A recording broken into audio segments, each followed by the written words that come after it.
The next point is sulfuric acid, H2SO4. Sulfuric acid is manufactured by contact process, which involves 3 steps.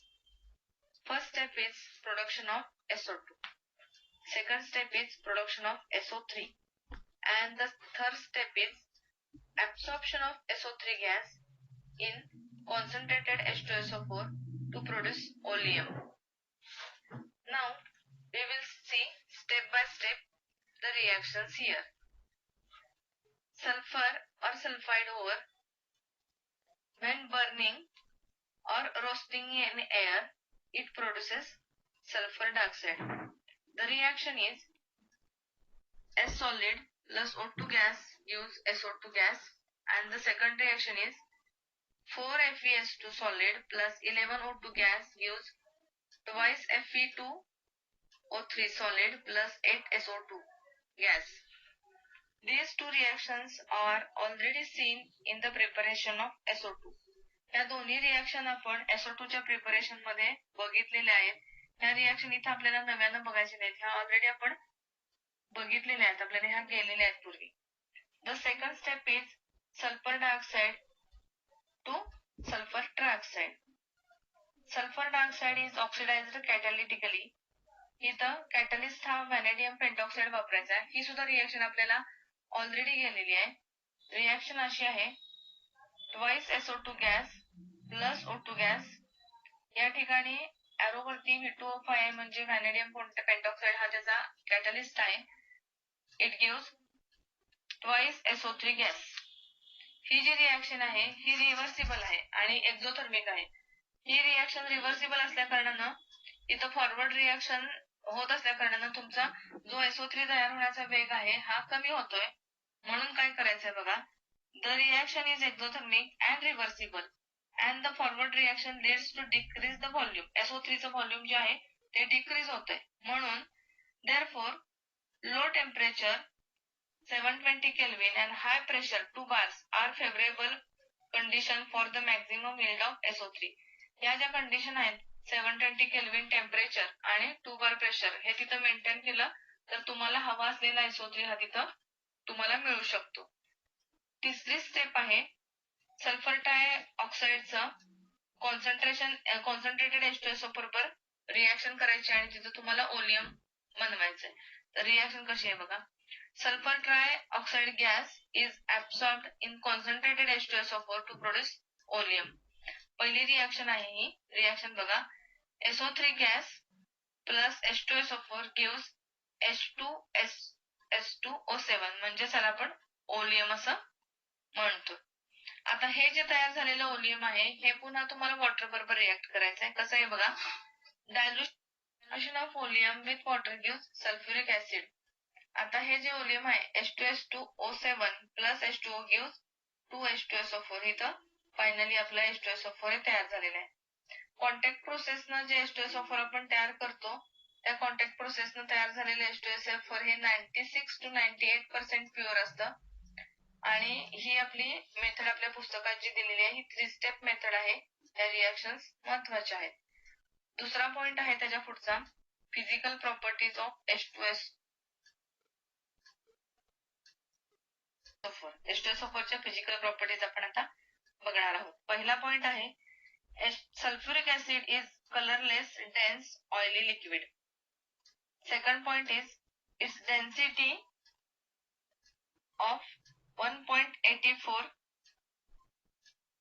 gram per centimeter cube at 298 Kelvin.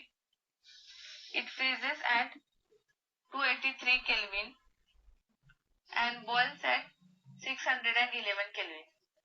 It is highly corrosive and produces burn on skin. अशा पद्धतीने ज्या physical properties आहेत. आता या पुढे chemical properties हा जो महत्वाचा पार्ट आहे, याच्यामध्ये आपण H2SO4 वेगवेगळ्या पद्धतीने रिएक्ट झाल्यानंतर काय रिएक्शन देतं आणि ते आपल्याला कुठल्या प्रॉपर्टीज दाखवतं हे आता आपण बघणार आहोत. मध्ये पहिली प्रॉपर्टी आहे की ती त्याची ऍसिडिटी दाखवते. पहिली प्रॉपर्टी आहे ऍसिडिक प्रॉपर्टी. त्याच्यामध्ये 2 रिएक्शन्स आहेत आणि कशी रिएक्शन आहे ती बघा.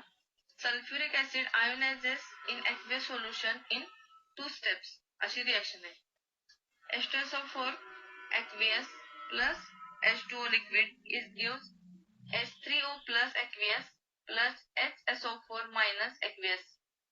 इथं त्याचा Ka जो आहे म्हणजे डिसोसिएशन कॉन्स्टंट ऑफ ऍसिड जो आहे हा ग्रेटर दॅन 10 आहे या ठिकाणी. आता जे हे इथं HSO4 मायनस तयार झालेले आहे हे पुन्हा वॉटर बरोबर रिॲक्ट होतं आणि रिॲक्शन कशी होते बघा.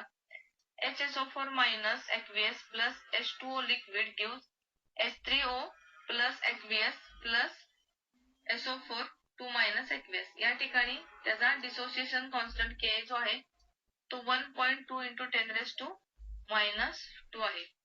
आता इथं बघा पुढे काय म्हटले. Greater value of Ka means H2SO4 largely dissociated into H plus and HSO4 minus ions. Thus H2SO4 is a strong acid. म्हणजे H2SO4 हे स्ट्रॉंग ऍसिड आहे हे याच्या Ka च्या व्हॅल्यू वरनं आपल्याला इथं दिसून येते. पुढची रिॲक्शन आहे reaction with metal and non metal. या ठिकाणी त्याच्या आता ऑक्सिडायझिंग प्रॉपर्टीज आपण बघणार आहोत की तो मेटल किंवा नॉन मेटल बरोबर रिॲक्ट होऊन तो स्वतः ऑक्सिडायझिंग आहे कसं दाखवतो. Metals and non metals both are oxidised by hot concentrated sulphuric acid which itself get reduced to SO2. या रिएक्शन मध्ये SO2 आपल्याला प्रत्येक रिएक्शन मध्ये मिळालेला आहे. पहिलं रिएक्शन आहे कॉपर बरोबरची.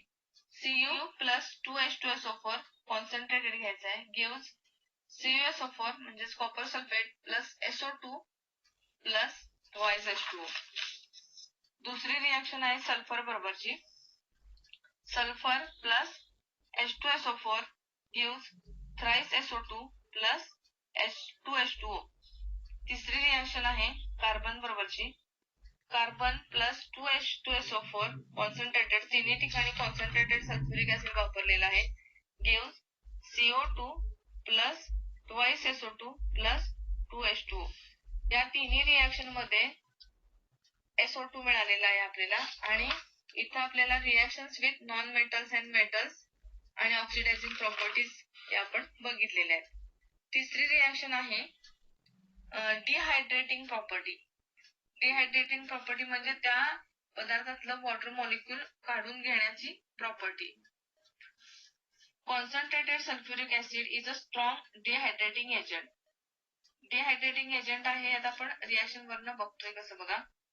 Sulphuric acid removes water from sugar and carbohydrates. Carbon left behind is called sugar charcoal and the process is called charring. Reaction कशी आहे बघा. C12H22O11 ह्याची जेव्हा कॉन्सन्ट्रेटेड H2SO बरोबर रिएक्शन होते तेव्हा 12 कार्बन हे सेपरेट होतात आणि त्यातून वॉटर मॉलिक्यूल बाहेर पडतो 12H2O च्या रूपामध्ये आणि हा कार्बन जो शिल्लक राहतोय ह्याला काय म्हणले चॅरिंग प्रोसेस असं म्हटलेलं आहे. चौथी reactions with salts. Concentrated sulphuric acid decomposes the salts of more volatile acids to the corresponding acids. 3 salts आहेत आणि त्याची H2SO बरोबर रिएक्शन आहे बघा कशी झाली. NaCl plus H2SO4 gives NaHSO4 plus HCl. KNO3 plus H2SO4 gives KHSO4 plus HNO3. CaF2 plus H2SO4 gives CaSO4 plus twice HF. पहिल्या reaction मध्ये HCl बनलेला आहे ऍसिड. दुसऱ्या रिएक्शन मध्ये HNO3 बनलेला आहे आणि तिसऱ्या रिएक्शन मध्ये HF बनलेला आहे. अशा पद्धतीनं रिएक्शन्स विथ सॉल्ट्स आपण बघितलेलं आहे. सल्फ्युरिक ऍसिड ह्या पॉइंट मध्ये शेवटचा पॉइंट आहे सल्फ्युरिक ऍसिडचे uses of sulphuric acid. Sulphuric acid is very important industrial chemical. हे खूप व्हेरियस ठिकाणी आपल्याला यूज होतं आणि याचे भरपूर युजेस आहेत. आपल्या लॅबोरेटरी मध्ये सुद्धा आपण H2SO4 ऑलवेज वापरत असतो. H2SO4 ऑलवेज वापरत असतो. लॅबोरेटरी रिएजंट म्हणून वापरतो त्याचप्रमाणे बरेचसे सल्फेट्स खतं तयार करण्यासाठी सुद्धा वापरतात, तर आपण ते बघूया. In the manufacture of fertilisers, for example ammonium sulphate, superphosphates, etc. In the manufacturing of pigments, paints and dyestuffs, intermediates. In petroleum refining. In detergent industry. Esters are used in metallurgy for cleaning of metals, electroplating and galvanizing. Metallurgy मध्ये त्याचा खूप मोठा role आहे. It is used in storage batteries as a laboratory reagent in the storage of batteries, as a laboratory reagent in the manufacturing of nitrocellulose product.